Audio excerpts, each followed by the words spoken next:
like and subscribe. Now. FBI/CIA agents of Reddit, what's something that you can tell us without killing us? I worked with the Australian Federal Police with the Spider Squad doing computer stuff for them in regards to pedicine finding trafficking victims. It is the most heartbreaking work, but when you get them, the office looked like NASA after a Mars landing. Edit, left 3 and bit years ago, but they get called up to lend a hand every now and then. Of course they have something called Spider Squad in Australia. Geez. Somewhat unrelated, but my great uncle was a FBI agent. Every time we would ask him if he had any interesting stories, but he would say he was sworn to secrecy. After 10 years of hearing this, my sister asked, "Really?" And he responded with, "No, I just don't remember anything interesting happening." I was an analyst, not an agent/officer. 85% of all classified material is classified because of how it was collected, not because it is juicy/useful. Yes, your boss and co-workers said that crap about you. There is a book called Moscow Rules. It was written by 2 CIA people, all about, well, disguise. The CIA had all these agents in Russia, but the Russians were insane about following literally every single American in Russia, 24/7, looking for spies. So a huge part of their job was trying to shake off the KGB. They had crazy quick change disguises, all sorts of stuff. The movie Argo was based on one of the writers somewhat. What would 12-year-old you never believe about adult you? That all of the things I said I'd always remember and never do as an adult, I've largely forgotten, and probably do as an adult. 12-year me wanted to buy a boat instead of a house, and then I could just live wherever I want and you fish for your food. 12-year me hadn't thought it out that far. We never got that growth spurt we were promised. Mine seems to have been horizontal rather than vertical. For almost 9 years, I've worked literally 1 minute away from a huge water park and I've never gone there. When did you realize you don't really have friends? When I realized that none of them ever called or texted me. The only reason we still talked at all was because I would initiate convos with them, and sometimes they wouldn't even reply to those. I have made some friends now, but man, that really sucked when I realized it. When I thought about who I'd invite to my wedding, or worse, realizing you don't have anyone to genuinely be your groomsmen or bridesmaids. True, I ended up having my sisters as my groomspeople, cause they're the genuine people actually involved in my life. When people ask me what I did during the weekend. When one of my friends was sleeping with my GF, then when I found out, all the rest of my friends took his side because he was the weed hookup, lost 5 friends and a GF in one day. People that have woken up in bed with a stranger. What's your story? Not woke up with one, but came home from primary school around 11 years of age to find a complete stranger in my bed, being completely naive thinking he was a family friend. I made us both sandwiches to give to him. I returned to my room to find him gone. I now look back at this with complete horror. My family finds it amusing that it took me years to tell my family about it. I know a guy who went home with a stranger, went pee in the middle of the night naked, went back to bed, woke up to screaming. He had gone back to the wrong room and was naked in her mother's bed. Ouch. I've seen the first 5 minutes of this one.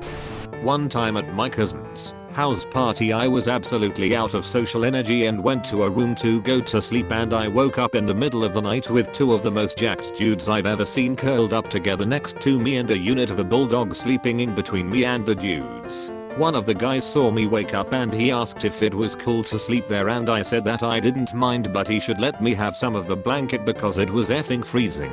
He said, "No problem bro," and then tucked me in like some mother hen and then said, "Good night bro." Crap was the most strange/wholesome thing I've ever experienced. Edit, Imajude BTW. It's not gay to tuck the homies in. Our balls didn't touch, so it was okay. What famous person did you regret meeting because they were an ass? Met Tiger Woods when I was 15. He slapped my hat out of my hand. A different golfer whom I didn't know ran up, picked up my hat and asked if his signature would be okay. I agreed, but I don't know who he was or what his name was, but my grandpa was pleased upon seeing it. Jared Leto. I sat next to him on a flight from Monterrey, Mexico back in 2018. Absolute a-hole. So far, dude has gotten most mentions of anyone. Next level. Late to this but poorly sure. It was mid-90s in my city and wife and I were at a very popular Asian restaurant with a huge wait. He walks in with an entourage and tries to worm his way ahead of everyone else. He tried to play the "don't you know who I am" card. Hostess was having none of it. Said "don't know, don't care, you'll wait." They left in a huff. Jardlito hit on my girlfriend at the time and called me fat. His brother Shannon was super nice though. I was the ass. I saw Don Cheadle at an airport and was thinking about Ocean's 11 and said to my friend, "Dude, it's Bernie Mac," and he looked back and said, "No, I'm the other black guy from Ocean's 11, but at least you liked the movie." Insomniacs and troubled sleepers of Reddit. When you wake up at 3 AM and can't fall back asleep, what do you do? I simply wallow in misery. Thank you for asking. Lie there for hours and feel like poop in the morning. Occasionally take a shower. I relive all the awful, uncomfortable, embarrassing, humiliating experiences or mistakes I've made in my entire life and deride myself for being an idiot, because that's a really useful way to spend time at 3:30 AM. And then I fantasize about winning the lottery. Edit. We may all feel lousy in the middle of night, but at least now we know we are not alone, and that gives me lots of solace and hopefully for some of you as well. Human laws now apply to pets. What is your pet getting arrested for? Day 1. Public indecency. Licks his pages in public. I was gonna say cause he's naked. Repeated noise violation between 10 PM and 6 AM. He can't help it though. Hamsters are nocturnal. Public nudity. The no pants dance. Assault plus harassment. Vandalism. War crimes during the conflict in Kosovo. Lawyers of Reddit. Which fictional villain would you have the easiest time defending? Robbie Rotten. I mean, his crimes mostly just aren't. Edit. Did none of you see the word mostly? The only actual serious crime I can remember off the top of my head was the time he snuck onto Sportacus blimp and started effing around with it. Trespassing. Grand theft auto if that even applies to blimps. Probably grand larceny if it doesn't. Reckless driving. And probably other related charges. Does Dr.